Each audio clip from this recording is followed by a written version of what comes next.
dostlar, hər vaxtınız xeyir olsun. Yenə biz radiator yumağa gəlmişik. Gördüyünüz kimi qoşmuşuq su şulkanın yerindən. Bu bizim şüşə basokumuzdur. Oradan keçən çirkli suyu görək. Belə kanalizasiya xəttinə buraxırıq. Bu isə bizim aparatdır.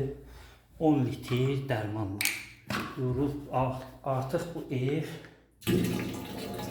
10 ildir ki yoxdur.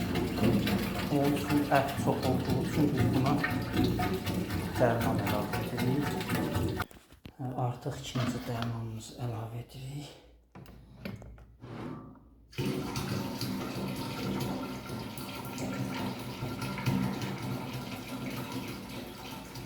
Artıq tökdük dərmanımızı taxaq.